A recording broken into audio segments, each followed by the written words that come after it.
handle broke on my trekking poles, and so I was walking back from the market and saw this little seamstress shop and asked her if she could fix it, so she's in the process of trying to do that right now.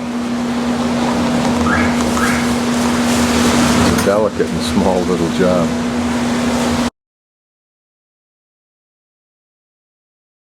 My last day in Cuenca, we're at Museo Pumapango.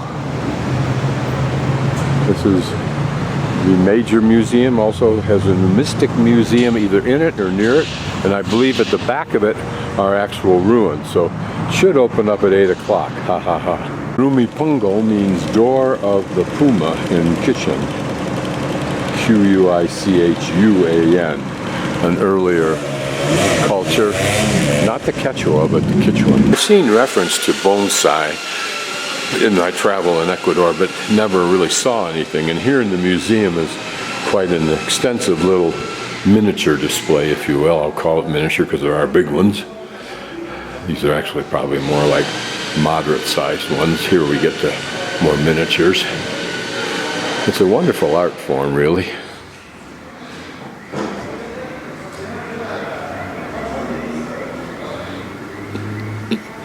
If the plants in my condo didn't have to risk imminent death every time I leave,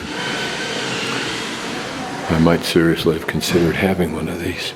This would tell us more. If interesting stained glass window over this entry to this exhibit. We're in Asia, walking through a garden of bonsai that were several times larger than these.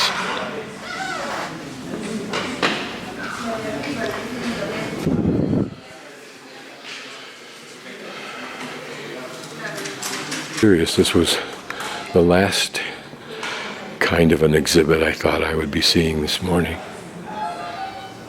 which is nice. Some bonsai that I've seen reflected a setting. For example, this one that shows a mountain scene might show small temples. I think it was in Japan that I saw those.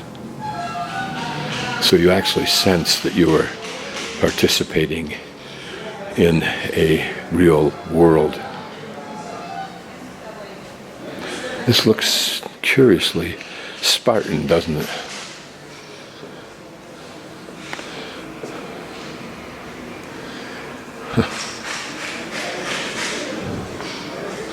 You can imagine a person like myself who might be interested in buying one of these for their home, wandering through a shop that had these, looking for exactly the one that somehow they intuitively would empathize with, like art. Apparently there's another exhibit of art of colonial Cuenca. This is interesting. Notice his knees, which are red from kneeling for some reason.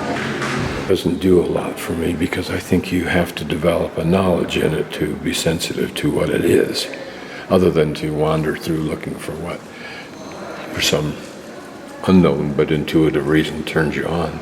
This painting is interesting because it's so vague, so misty-like some of the places I visited, like up in Papalacta.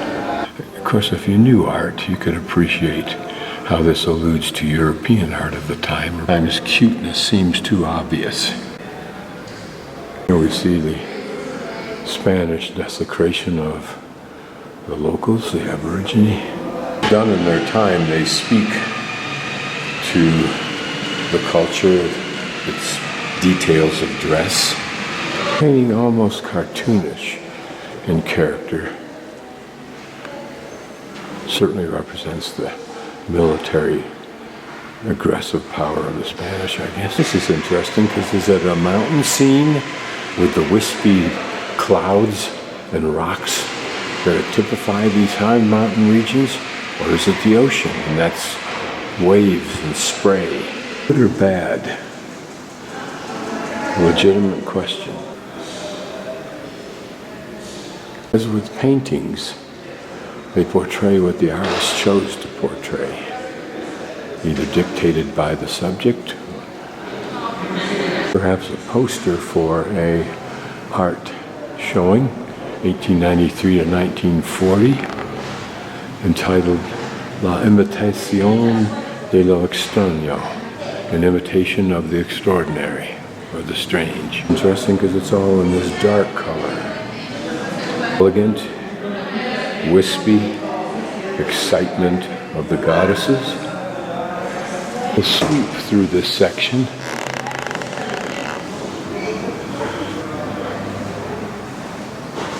Unless you're an archaeologist of this period, of this area, you can't necessarily appreciate why this vase is so important to have its unique display. A very miniature sculpture, probably the size a little bit slightly larger than a quarter. Little drinking cups with these exquisitely sculptured and painted handles of an animal, a cat, I would guess. This is a model of the ruins as they might have been. Ruins are out back, and we'll see them after we've gone through the museum. Small gold or copper or bronze, I'm not sure. It doesn't look like copper. They're probably about 3 inches high, the man on the left. And here, these are examples of what we've seen before, but in fully restored version. And these are just tiny, tiny pins. This one to the right, about the size of a quarter, including the pin part. These are pretty little pins because of the figures on the end, the birds with a jewel of some sort. Here an orb, perhaps the earth. Not sure if that's what that is. But imagine if my idea that someday these will speak visually and audibly their history. Who wore them? What were the experiences that the pin encountered being worn? What contexts? I don't know what these are. Whether they were earrings, clasps for clothing. Those hooks might have held two sides of a garment together. Bells.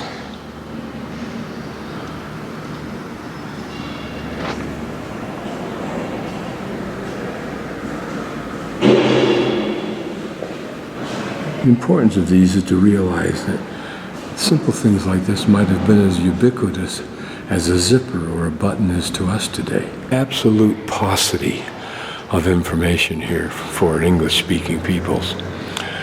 I'm guessing because of the handles, these would have been perhaps lamps, also because of that conical base. These simply jars of some sort, and these were the lids.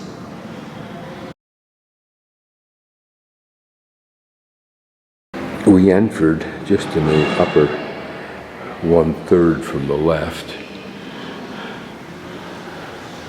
and we'll go back through here to look at the ruins.